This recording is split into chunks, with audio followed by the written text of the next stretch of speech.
Hello and welcome along to another episode of this FM20 story, A Wandering Dork with me, Daniel. It's Season 4, Episode 4, and today we're back on the profile of Terrell Whittaker. This time, unfortunately, not for good news. In fact, quite the opposite. He's picked up a relatively serious injury. He's a week or two into a 6 or 7 week layoff, and unfortunately we're missing our star striker as a result. 11 goals in 20 starts already in the league. Really been prolific for us so far, and we're going to be without him over the Christmas period. One of our busiest spell as a club this season, so it's going to be a test of our strength in depth, a test of Archer and Presley up there, and the youngster Manny Cook's going to get some games as well, so we'll see what steel he's made of too. But we also start here to avoid any spoilers, and to thank everyone for following along with the series so far. If you are enjoying it, please do put a thumbs up on the video, it does make such a big difference. If you're new to the channel, then subscribe for daily FM20 content from 2 long-term stories, this one with Dorking every 2 days, and a head coach on the days in between.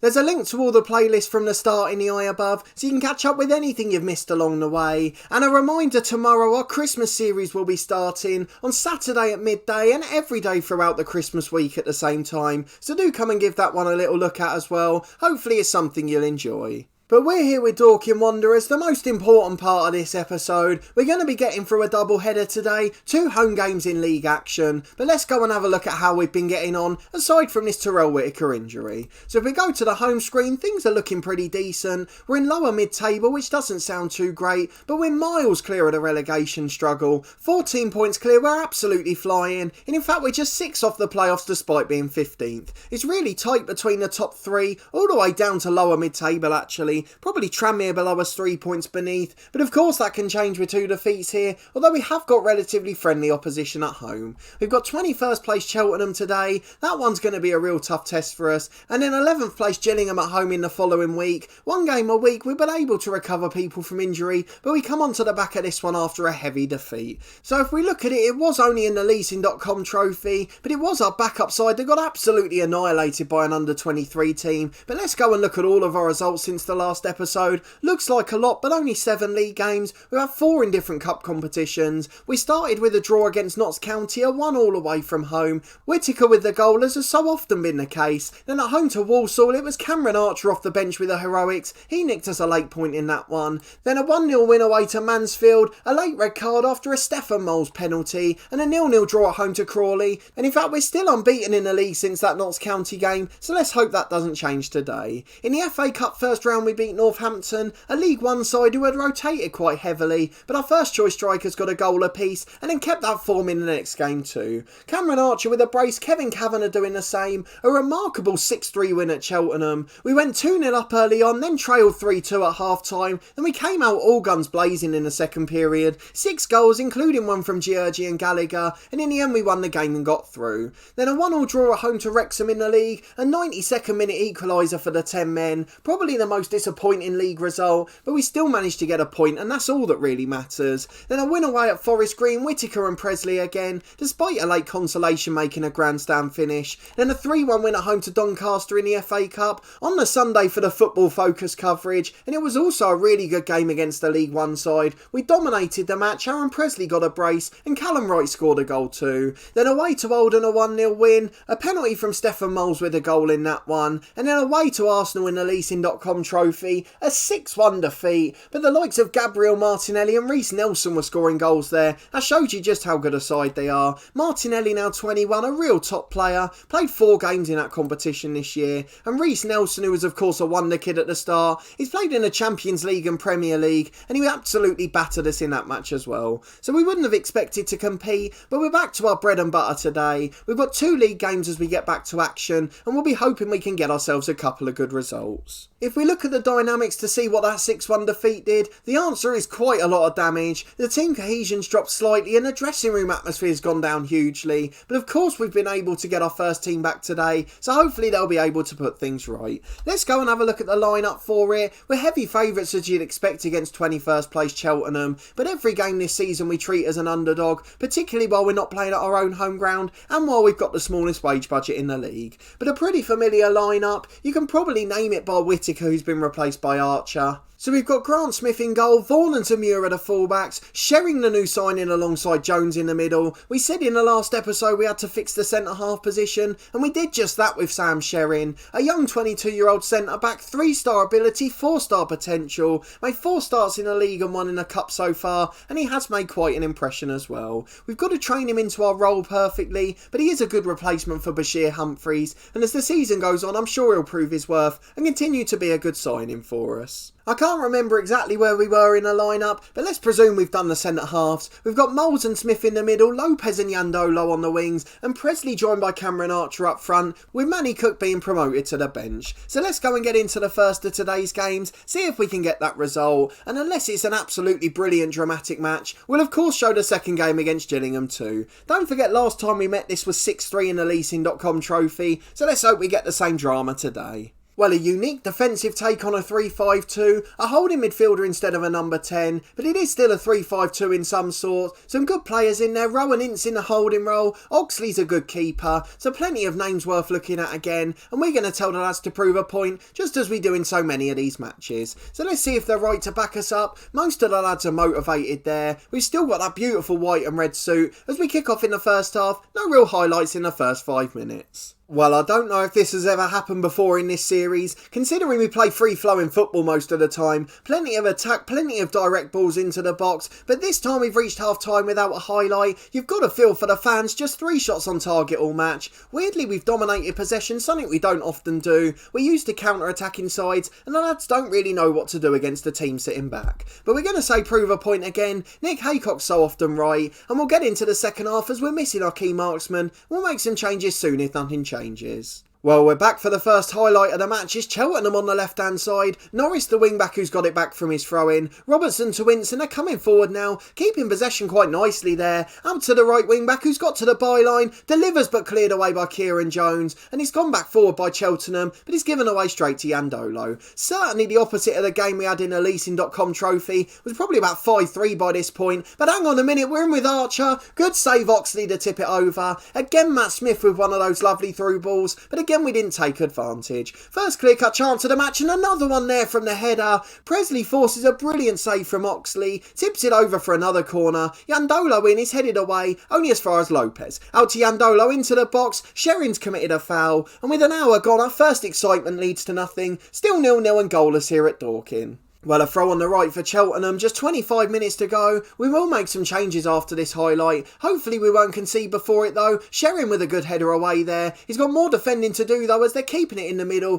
Hessenthaler with the ball 30 yards out. To Ince who goes over the top to the right wing back. Beats Zamura again. Into Norris who heads comfortably over. Time for us to make those changes. We're going to change Zamura to a defensive fullback. He seems to be getting caught out a bit there. Stefan Moles is on a booking, not got the best rating. He'll be replaced by Callum Wright. And then I'm just going to leave it at that for now. We've got 1 or 2 we can make in a moment. We're just under 20 to go and I'm going to gamble based on the cup game we played. Kavanagh got a brace in that, so he's going to come on for Yandolo. Let's see if he makes a difference. And then we tend to go we'll take off Archer as he's been pretty ineffective so far. Ince in the holding role for Cheltenham. The last thing we want to do is concede here. Hessenthaler gets it wide, it's out to Norris. And I don't remember a game we've created so few chances to be honest. Probably aside from that Arsenal game where we were absolutely woeful across the pitch. But with our first 11 in a league game, we've always created a few. As Norris tries to cross his block to Hessenthaler, back to Ince as Cheltenham come forward. Out to Gaffney, now wide to the left to Norris, they've got a chance to get it in again. Cuts it across, Broom's there, heads it in off the crossbar, and we're going to have to go attacking here. We're really in a spot of bother. We've struggled to deal with this formation all day. I'm going to make the final change, I don't know what I can do. Lopez has got the worst condition by a long way, so Giorgi comes on the right hand side, and we're just going to hope we can create something special. We're going to ask the lads to demand more. In fact, we can't do that yet. We're going to push forward, go very attacking, and let's see if we can nick one in stoppage time. Well, it's game over. We've lost 1-0 at home to Cheltenham. I probably didn't expect that, to be honest. We always struggle with formations like that though, so I shouldn't be too shocked. We're going to tell the lads it's disappointing. They have to win games like that. I mean, thankfully we're probably too far clear of the relegation pack, but the gap now is just down to 11 points. It can all go wrong if we lose a few in a row. A bit of a hangover from that heavy defeat in midweek. So we'll be back against Gillingham in 7 days' time. Hopefully we'll be able to get a positive result on the board.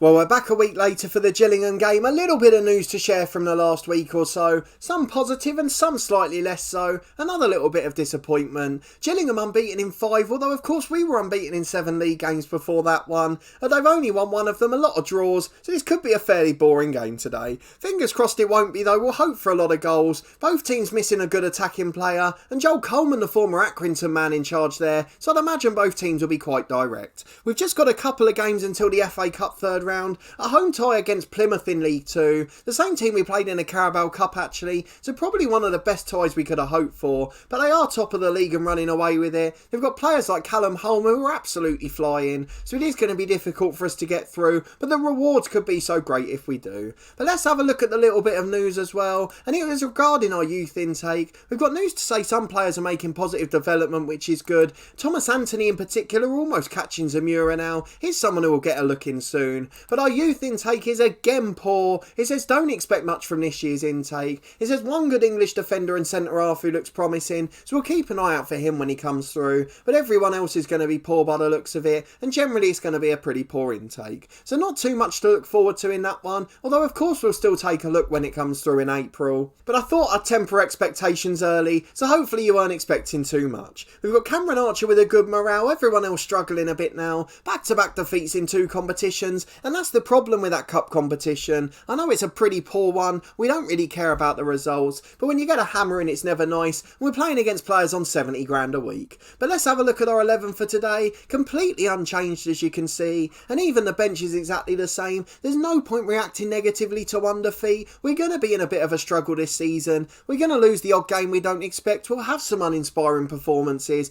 and we will be nullified by defensive sides at times, particularly when we're missing our star striker. So it's the same 11 and 18, let's get into the game and see if we can get a better result against Gillingham. Well, a bit more of a traditional 4-2-3-1 for the away side. They've got their number 10 in there as well. A good striker, Lloyd Isgrove on the right wing. I'm sure he's played for Wales at some point. He has one cap for Wales and he played for the under-21s loads. John Guthrie at left back, he's a player I recognise. Elliot Hewitt at right back came through at Ipswich. So many recognisable names at all the levels now, and it really does show how far we've come. So let's go and tell the lads to prove a point. Nick Haycott says the same every time, and as we get into the first half, we'll be hoping to nullify them and hopefully create something at the other end too. It's Vaughan with a throw in early on to Moles. Let's get that mouse cursor out the way. Vaughan goes long, but it's straight to the man in the middle. Lloyd Isgrove, who we pointed out pre-game. He goes back to Elliot, who starts again. Payne picks it up in the centre circle. To Sangari, who plays at 1-2. Out to the left back, Guthrie. We're pressing them, but it's not quite working out here. Zamura's trying to close Lloyd Isgrove on the right. Lovely switch of play to reach him. It's into Mandron, he edged just over, but warning signs early on from the away team.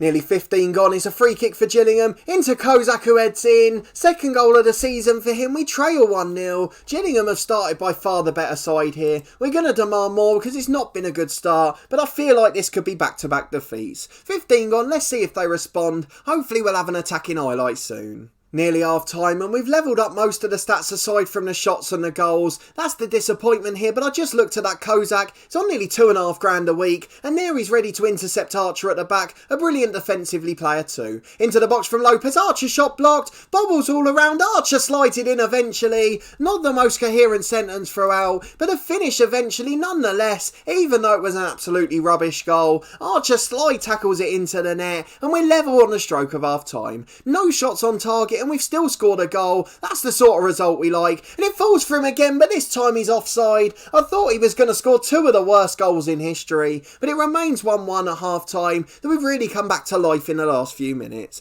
There goes the whistle, it is 1-1. We probably don't deserve it in truth. We're going to tell the lads to prove a point again, going to be a bit more aggressive this time, and we're also going to try and be a bit more positive, as we've not really got a foothold in this game. So let's get back into the second half and see if we can make a positive difference. Alfie Payne there wins a corner and he's going to take it as well. Delivers to the front post to Rose. Great save by Smith and they've scored now, have they? Oh, you're joking. They've scored a slide tackle now too. That is woeful defending from Aaron Presley. On the line, just hoof it as far as you can. He doesn't, he just dawdles on it, and he's been challenged and it goes in eventually. That's one thing I will say since the update actually. There have been so many goalmouth scrambles, and again we've lost out from one there. Unfortunately, Gillingham retake the lead. Walsh with the long ball forward down the left. Fabio Lopez gets there to intercept. He goes back to Vaughan and we can start again. He goes back to Sherrin, the centre back. Out to Vaughan on the right hand side. Long ball forward towards Presley. Beats Tucker to it. He's in 1-on-1. Brilliant finish into the corner of the net. So often we see them missed in this game, but that is a wonderful strike. I just saw one Gillingham fan there in the top right of the screen. Just went down into his haunches. A brilliant goal to get us level again, and we've levelled up the shots on target too. Kozak's on a booking. Both centre halves are for Gillingham now, and can we go and get the winner here? What a turnaround it would be after an absolutely woeful first half. Yandolo into the box. Sherrin heads just wide. Flicks it on. He got enough on it, but just didn't quite guide it well enough. It's wide of the post and it's still 2-2, and now we're going to go and make changes as well. Kavanagh's going to come on for Yandolo. He's had another poor game, really going through a tricky spell at the moment. Zamura as well, he'll be replaced by Anthony, who goes back as a fullback on defenders he prefers. Moles will be replaced by Callum Wright in the middle. Got a habit for picking up yellow cards at the moment. 20 to go though, it's all to play for. Let's hope we can go and nick an undeserved winner. Well, what an anticlimax that was. 2-2 at the final whistle, no more chances or highlights, but a really good comeback and we've done well to get a point. We stopped the one game losing streak before it got out of hand, so I'm happy with the performance and the fact we've got a point, and against a side higher in the league with players on big wages, that's all we can ask for as we keep going. So don't expect too much excitement this year. We're not going to be in a playoff hunt, but more importantly, it looks like we're going to be clear of the relegation pack. We're still 11 points clear and looking pretty comfortable. I would have taken this clearly at the start of the season. If we stay up, we've succeeded. If we can do it by finishing comfortably, that's even better. So let's see quickly what the media said about the game. Dorking hold Gillingham, so they're still expecting the away side to win. Aaron Presley scored a slide tackle and gets man of the match despite being at fault for their goal. So at least a good result and an entertaining game to finish on. Let's go and have a look at the schedule for when we'll be back. We're going to leave it till towards the end of January. Of course, that 1 month window now we're in the EFL. And the final game's against Chesterfield, who came up with us last year and now are competing for promotion. And then Dagenham and Redbridge at home should be a big one. They're currently deciding 23rd. So that'll be the 2 games in the next episode. I'll get plenty of the rest done off camera. And of course, the only thing that will stop us coming back at that point is if we get a massive FA Cup 4th round tie. It'll be hard enough to get there, and we could get a small tie again, but if we get a big one, of course I'll show it. It could be the biggest game of the series so far. But if you did enjoy that episode and that entertaining game to finish, let me know what you think of our season so far, how we've been competing in League 2. For me, I think we've done brilliantly and probably slightly exceeded expectations. I expected us to be between sort of 18th and 22nd, and we're competing just above that at the moment. If we stay up comfortably, I think it's job done. I'd happily take that next year as well, and then we can build towards the top half and promotion, as well as starting to improve our facilities off the pitch. The finances are looking a little better this year. We're just above that line of 0 at the moment, running at a profit, which is all that's important, and we'll be able to improve those facilities moving forward, especially once we move back into our own ground. Don't forget that's despite having all that work done this year to comply with EFL standards for the stadium, so I'm really impressed with how we're doing at the moment, and long may the good work continue. Subscribe to the channel for daily FM20 content from my 2 long-term stories. This one will be back in 2 days' time with Dorking, and the head coach will obviously be back tomorrow. I hope you're enjoying both series as much as I am. I'm having an absolutely great time with FM20. And of course, don't forget the Christmas series starts tomorrow at midday, and will continue every day throughout the Christmas weeks. There's a couple of extra special episodes for Christmas Day and New Year's Day, so I hope you enjoy those ones as well. But a massive thanks for watching this one, and your continued support with the series as always. I really do appreciate it, and I hope to see you next time for another important episode as we go through the end of the January transfer window and try to keep our place secure in League 2.